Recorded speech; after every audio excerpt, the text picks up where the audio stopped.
राहुल गांधी। हंसी आती है ना ये नाम सुनकर। अपना भारत 200 साल गुलाम रहा। अंग्रेजों ने हिंदुस्तान को लूट खसोट कर जाति मजहब में बांटा और बिल्कुल बर्बाद कर कांग्रेस को सौंप दिया। 1947 में देश में एक सुई तक नहीं बनती थी। सारा देश राजा महाराजाओं के झगड़े में बटा हुआ था। देश के सिर्फ 50 गांव में बिजली थी। पूरे राजस्थान में सिर्फ 20 राजाओं के महल में फोन था और किसी भी गांव में नल नहीं था।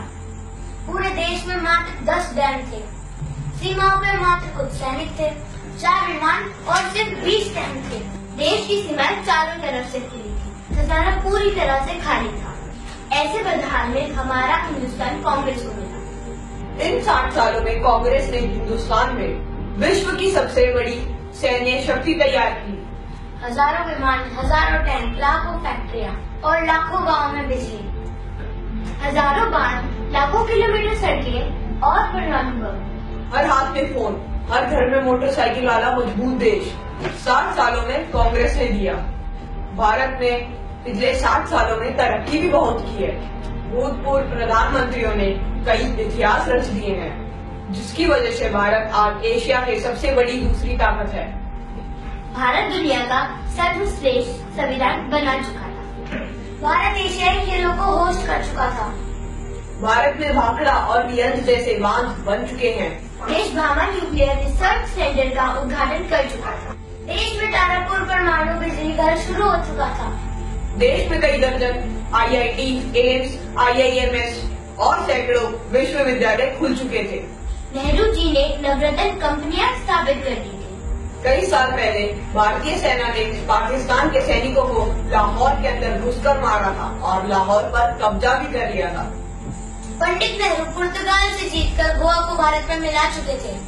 नेहरू जी ने इंडियन स्पेस रिसर्च ऑर्गेनाइजेशन की शुरुआत कर दी। भारत में श्वेत क्रांति की शुरुआत भी हो चुकी। देश में उद्योगों का जाल बिछ चुका था। इंदिरा जी पाकिस्तान के 2 टुकड़े कर चुकी थी। पाकिस्तान 1 लाख सैनिकों और कमांडरों के साथ सरेंडर कर चुका था और तब भारत में बैंकों का राष्ट्रीयकरण हो चुका था। इंदिरा जी ने सिक्किम को देश में जोड़ दिया। देश अनाज के लिए आत्मनिर्भर हो गया था। भारत हवाई जहाज और हेलीकॉप्टर बनाने लगा। राजीव गांधी जी ने देश के घर घर में टीवी पहुंचा दिया था। देश में सुपर कंप्यूटर, टेलीविजन और सूचना क्रांति पूरे देश में स्थापित हो चुकी थी। जब वर्तमान प्रधानमंत्री पद की शपथ ले रहे थे, तब तक भारत सर्वाधिक विदेशी मुद्रा के कोष वाले प्रथम 10 राष्ट्रों में शामिल हो चुका था। इनके अलावा चंद्रयान, मंगल मिशन, GSLV मेट्रो, मोनोरेल, अंतर्राष्ट्रीय हवाई अड्डे, न्यूक्लियर पनडुब्बी, ढेरों मिसाइलें जैसे पृथ्वी, अग्नि और नाग, दर्जनों परमाणु उपकरण, चेतक हेलीकॉप्टर, मिग और तेजस, ड्रोन, अर्जुन टैंक, धनुष तो, मिसाइल युक्त विमान, INS विक्रांत और विमान वाहक पोत। ये सब उपलब्धियां देश ने 70 सालों में हासिल की है। माफ कीजिए, लेकिन इंदिरा गांधी और राजीव गांधी को बैंक में डकैती करते समय बमिया गोली से नहीं उड़ाया गया था। देश विरोधी ताकतों ने उनकी हत्या की थी। और राहुल गांधी उसी परिवार से आते हैं। सोनिया गांधी को विदेशी कहकर उन पर हंसते हो। खैर, जब आप महात्मा गांधी जी पर हंस सकते हो, तो ये गांधी क्या चीज है।